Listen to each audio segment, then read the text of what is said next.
आज हम त्रिकोणमिति से जुड़ी बेसिक नॉलेज के बारे में जानेंगे। आज हम जानेंगे त्रिकोणमिति क्या है, त्रिकोणमिति वर्ड कहाँ से आया, त्रिकोणमिति का यूज कहाँ कहाँ होता है, त्रिकोणमिति अनुपात कौन कौन से होते हैं, साथ ही उनमें क्या संबंध होता है। तो चलिए बात करते हैं त्रिकोणमिति के बारे में। त्रिकोणमिति को ही ट्रिग्नोमेट्री बोलते हैं। ट्रिग्नोमेट्री ग्रीक भाषा के 3 शब्दों ट्राई, गॉन और मेट्रॉन से मिलकर बना है।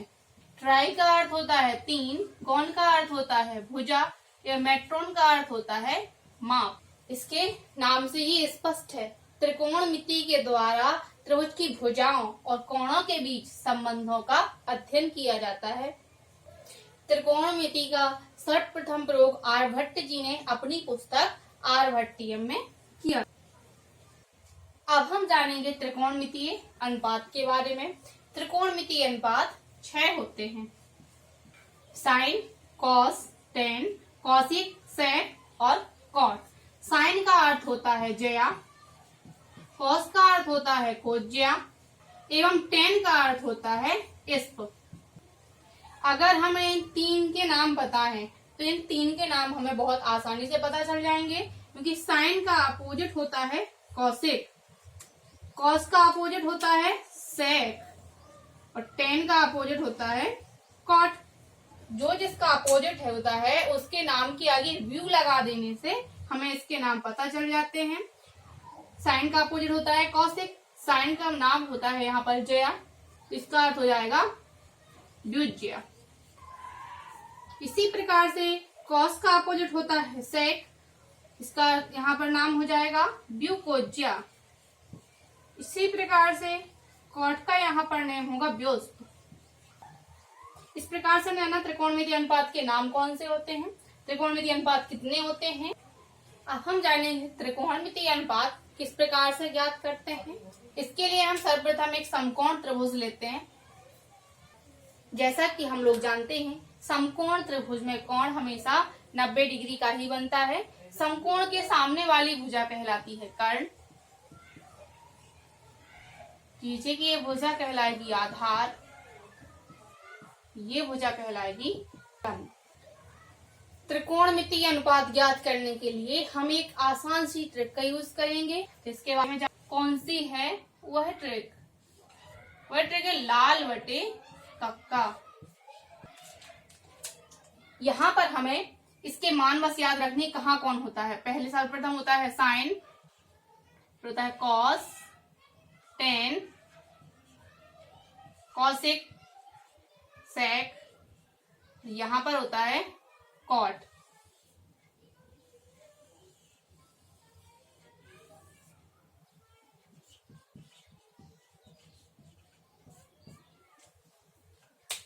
अगर हमें इनके बस स्थान याद हो गए कहाँ कौन है, तो समझिए कि हमें त्रिकोणमितीय अनुपात याद हो गए।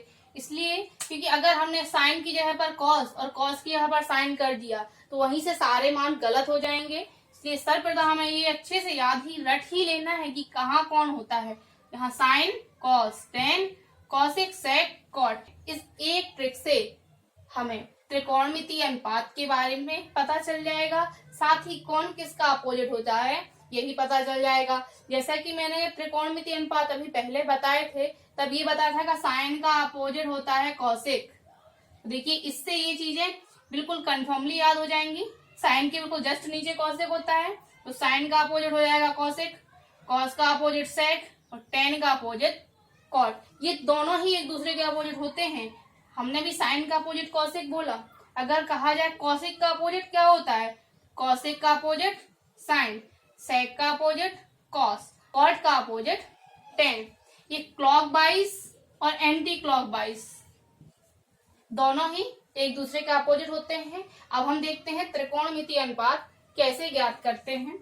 साइन थीटा बराबर होता है यहाँ पर एल बटे के।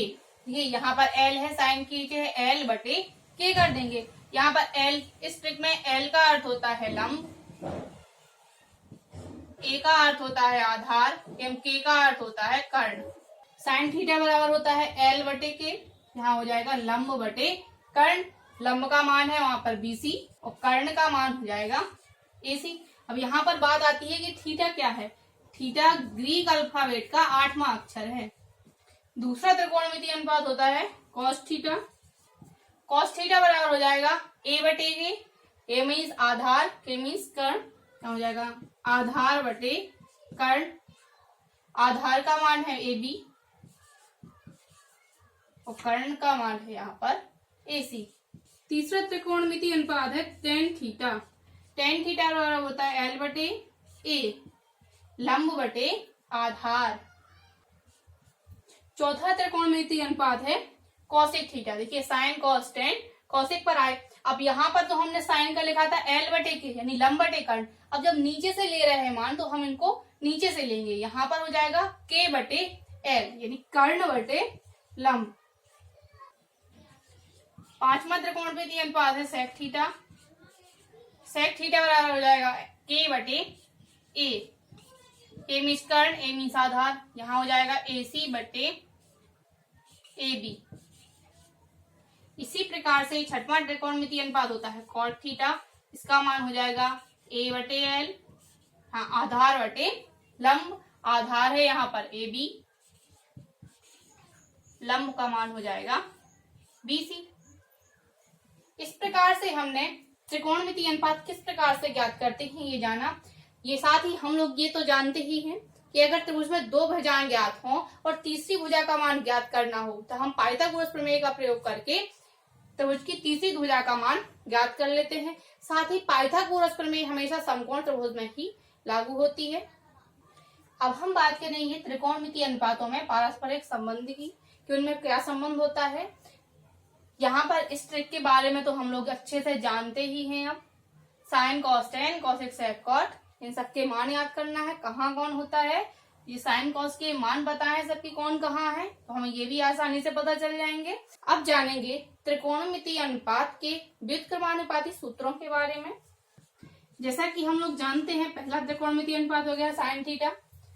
साइन थीटा का व्युत्क्रमानुपाती सूत्र होता है एक बटे कॉसेक थीटा। इसको भी याद करने की जरूरत नहीं है, इसी ट्रिक से इनके मान भी पता चल जाते हैं। साइन थीटा यहाँ होता है, साइन के जस्ट नीचे कॉसेक होता है, तो साइन थीटा का हो जाएगा एक बटे cosec theta. Cos theta, cos theta के जस्ट नीचे सेक थीटा, तो इसका हो जाएगा एक बटे सेक थीटा। इसके बाद है टेन थीटा। टेन थीटा बराबर हो जाएगा एक बटे कॉट थीटा, क्योंकि टेन के जस्ट नीचे कॉट होता है। चौथा त्रिकोणमितीय अनुपात है कॉसेक थीटा। अब यहाँ पर देखिए साइन, जिस प्रकार से मैंने पहले भी बताया था, ये दोनों एक दूसरे के जस्ट अपोजिट होते हैं। क्लॉकवाइज और एंटी क्लॉकवाइज दोनों तरीके से वर्क करते हैं। साइन का एक बटे कॉसेक थीटा होता है, उसी प्रकार से कॉसेक थीटा पर नीचे से स्टार्ट करते हैं। कॉसेक थीटा का हो जाता है एक बटे साइन थीटा। सेक थीटा बराबर एक बटे कॉस थीटा। लास्ट है कॉट थीटा। कॉट थीटा बराबर हो जाएगा एक बटे टेन थीटा। इस प्रकार से हमने त्रिकोणमितीय अनुपातों की व्युत्क्रमानुपाती सूत्र के बारे में जाना। इनको रटने की बिल्कुल भी जरूरत नहीं है। साइन के जस्ट नीचे कॉसेक होता है, तो साइन का हो जाएगा एक बटे कॉसेक थीटा। कॉस का एक बटे सेक थीटा। टेन का हो जाएगा एक बटे कॉट थीटा। अब चलेंगे एंटी क्लॉकवाइज। कॉसेक का हो जाएगा एक बटे साइन थीटा, सेक का हो जाएगा एक बटे कॉस थीटा और कॉट थीटा का हो जाएगा एक बटे टेन थीटा। अभी हमने त्रिकोणमितीय अनुपातों के व्युत्क्रमानुपाती सूत्र के बारे में जाना। एक और फॉर्मूला होता है टेन थीटा बराबर साइन थीटा बटे कॉस थीटा। अब ये जानेंगे कि ऐसा कैसे होता है, इसको प्रूव करके देख लेते हैं इस फॉर्मूले को। इसका RHS लेकर चलते हैं। यहाँ पर देखिए हम जानते हैं साइन थीटा का मान होता है लंब बटे कर्ण और कॉस थीटा का मान होता है आधार बटे कर्ण। जब हम उनको सिस्टमेटिक तरीके से लिखेंगे, यहाँ हो जाएगा लंब बटे कर्ण। जब इनको करेंगे भिन्न ऊपर चला जाती है तो हो जाएगा के बटे ए, के से के कैंसिल हो जाएगा, यहाँ आ जाएगा एल बटे ए। लंब बटे आधार मान होता है टेन थीटा का। इस प्रकार से हमें LHS प्राप्त हो गया। अब हमने एक और फॉर्मूले को जाना और उसे सिद्ध भी किया। एक और फॉर्मूला होता है कॉट थीटा बराबर होता है कॉस थीटा बटे साइन थीटा। जैसा कि हम लोग जानते हैं टेन का जस्ट अपोजिट होता है कॉट। देखिए टेन का अपोजिट होता है कॉट थीटा, तो जब टेन थीटा का मान साइन थीटा बटे कॉस थीटा होता है, इसको अपोजिट करेंगे तो कॉट का मान हो जाएगा कॉस बटे साइन cos थीटा बटे साइन थीटा। जिस प्रकार से हमने इसके RHS को लेकर LHS प्रूफ किया, इसमें भी हम RHS को लेकर चलेंगे तो LHS प्रूफ हो जाएगा। इस प्रकार से हमने आज एक ट्रिक से इतने सारे फॉर्मूले के बारे में जाना, त्रिकोणमितीय अनुपातों के बारे में जाना, उनमें क्या संबंध होता है, साथ ही उनके व्युत्क्रमानुपाती सूत्र के बारे में जाना। अब एक और आसान सी ट्रिक को साथ लेकर आऊंगी मैं नेक्स्ट वीडियो में, जिससे आपको कोई फॉर्मूले याद करने की जरूरत नहीं पड़ेगी, सिर्फ एक ट्रिक से सारे फॉर्मूले याद हो जाएंगे। तो देखेंगे इसके लिए नेक्स्ट वीडियो।